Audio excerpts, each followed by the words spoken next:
We hold these truths to be self-evident, that all men are created equal, that they are endowed by their Creator with certain unalienable rights, that among these are life, liberty, and the pursuit of happiness. Ladies and gentlemen, welcome to Boston as we celebrate the 245th anniversary of the signing of the Declaration of Independence. How appropriate that we are here today, just outside the building, on March 5th, 1770. 5 men were among the first casualties of the battle for independence in what would later be known as the Boston Massacre. From 1771 to 1782, a patriotic oration had been given from this very balcony. On July 18, 1776, the Declaration of Independence was first proclaimed to the citizens of Boston from this very spot. As in revolutionary times, I ask our trumpeter to sound the assembly.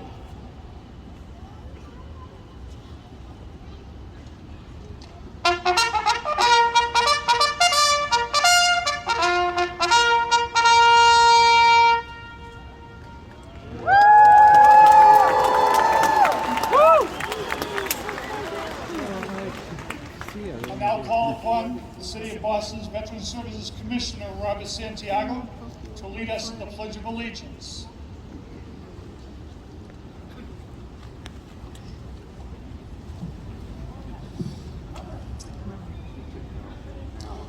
All civilians, please uncover, right hand over heart.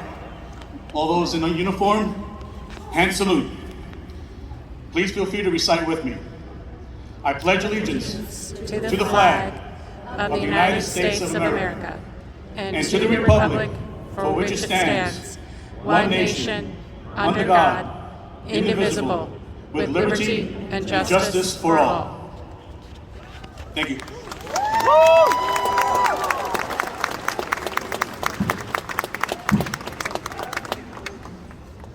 And now, Captain Imlich, Captain Commanding of the 8th Nautical Artillery Company, will read the Declaration of Independence.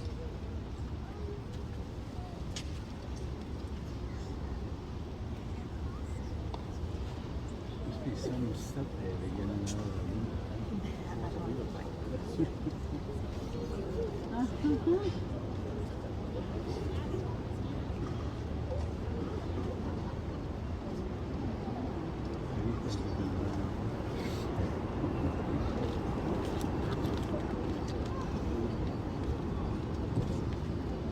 Good morning. An action of the Second Continental Congress, July 4, 1776, the unanimous declaration of the 13 United States of America. When in the course of human events it becomes necessary for one people to dissolve the political bands which have connected them with another, and to assume amongst the powers of the earth the separate and equal station to which the laws of nature and of nature's God entitle them, a decent respect to the opinions of mankind requires that they should declare the causes which impel them to the separation. We hold these truths to be self-evident, that all men are created equal, that their Creator, endowed by the Creator with certain unalienable rights, that among these are life, liberty, and the pursuit of happiness. To secure these rights, governments are instituted among men, deriving their powers from the consent of the governed.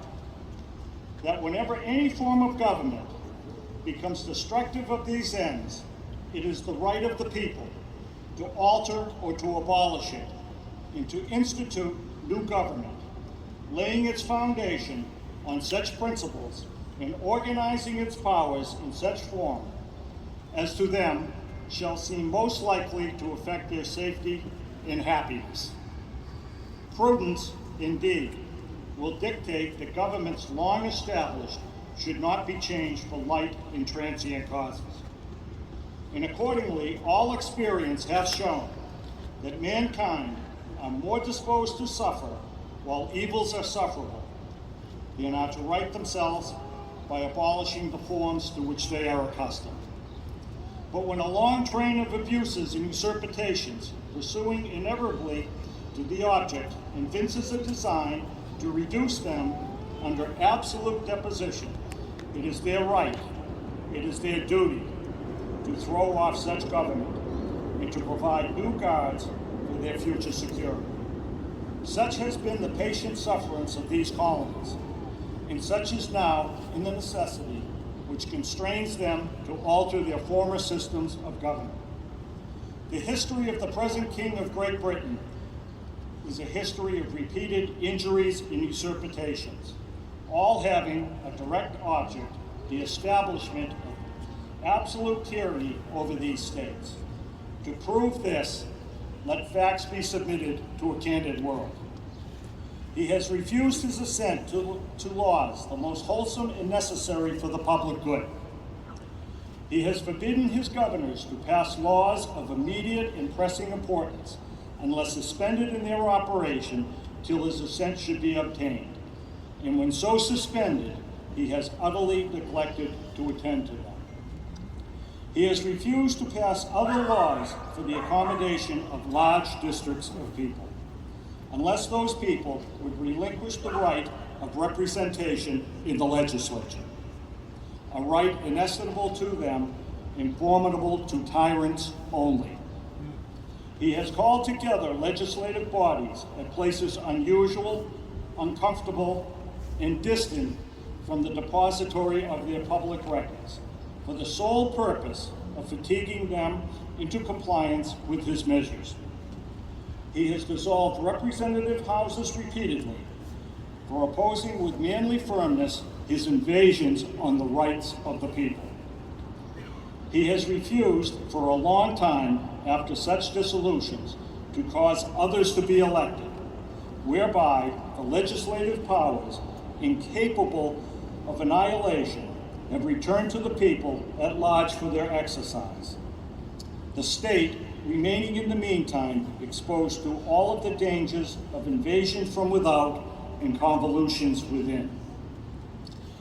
He has endeavored to prevent the population of these states, for that purpose obstructing the laws for naturalization of foreigners, refusing to pass others to encourage their migrations hither, and rising the conditions of new appropriations of lands. He has obstructed the administration of justice by refusing his assent to laws for establishing judiciary power. He has made judges dependent on his will alone for the tenure of their offices and the amount and payment of their salaries. He has erected a multitude of new offices and sent hither swarms of officers to harass our people and eat out their subsistence. He has kept among us, in times of peace, standing armies without the consent of our legislature. He has affected to render the military independent of and superior to the civil power. He has combined with others to subject us to a jurisdiction foreign to our Constitution and unacknowledged by our laws, giving his assent to their acts of pretended legislation, for quartering large bodies of armed troops amongst us, for protecting them by a mock trial from punishment for any murders which they should commit on the inhabitants of these states, for cutting off our trade with all parts of the world, for imposing taxes on us without our consent, for depriving us, in many cases, of the benefits of trial by jury, for transporting us beyond seas to be tried for pretended offenses, for abolishing the free system of English laws in a neighboring province, establishing therein an arbitrary government, and enlarging its boundaries so as to render it at once an example and fit instrument for the introducing the same absolute rule into these colonies, for taking away our charters, abolishing our most valuable laws, and altering fundamentally the forms of our government. for suspending our own legislatures and declaring themselves invested with power to legislate for us in all cases whatsoever. He has abdicated government here by declaring us out of his protection and waging war against us. He has plundered our seas, ravished our coasts, burnt our towns, and destroyed the lives of our people. He is, at this time, transporting large armies of foreign mercenaries to complete the works of death, dissolution, and tyranny already begun with circumstances of cruelty and perfidy scarcely paralleled in the most barbarous ages and totally unworthy of the head of a civilized nation. He has constrained our fellow citizens taken captive on the high seas to bear arms against their country, to become the executioners of their friends and brethren, or to fall themselves by their hands. He has excited domestic insurrections amongst us and has endeavored to bring on the inhabitants of our frontiers, the merciless Indian savages, whose known rule of warfare is an undistinguished destruction of all ages, sexes, and conditions. In every stage of these oppressions, we have petitioned for redress in the most humble terms. Our repeated petitions have been answered only by repeated injury. A prince, whose character is thus marked by every act which may define a tyrant, is unfit to be the ruler of a free people. Nor have we been wanting in attentions to our British brethren. We have warned them from time to time of attempts by their legislature to extend an unwarrantable jurisdiction over us. We have reminded them of the circumstances of our immigration and settlement here. We have appealed to their native justice and magnanimity, and we have conjured them by the ties of our common kindred to disavow these usurpations, which would inevitably interrupt our connections and correspondence. They too have been deaf to the voice of justice and of consanguinity. We must therefore acquiesce in the necessity which denounces our separation and hold them as we hold the rest of mankind, enemies in war, in peace, friends.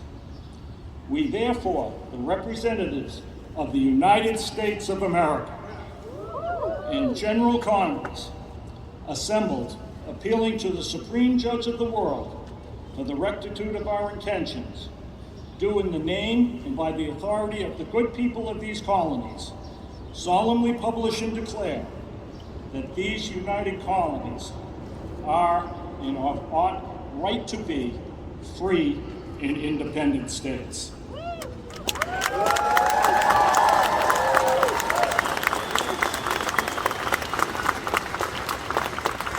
That they are absolved from all allegiance to the British Crown, and that all political connection between them and the state of Great Britain is and ought to be totally dissolved, and that as free and independent states, they have full power to levy war, conclude peace, contract alliance, establish commerce, and do all other acts and things which independent states may of right do. And for the support of this declaration, with a firm reliance on the protection of divine providence, we mutually pledge to each other our lives, our fortunes, and our sacred honor. On behalf of the Ancient and Honorable Artillery Company of Massachusetts, welcome to Boston. Good morning, everyone. It is my great privilege and honor as a native of Boston, Roxbury, to be with you all and to lend my voice in the celebration of this great holiday celebrating freedom in America, wishing you all the happiest of Independence Days.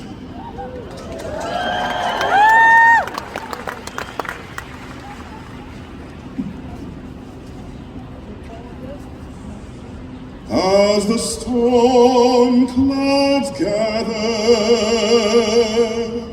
far across the sea. Let us swear allegiance to a land that's free. Let us all be grateful for a land so fair, as we lift our voices in a solemn prayer. God bless America, land that I love.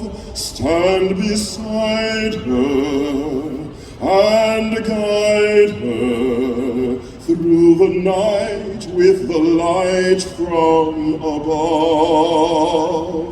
From the mountains to the prairies, to the oceans white with foam.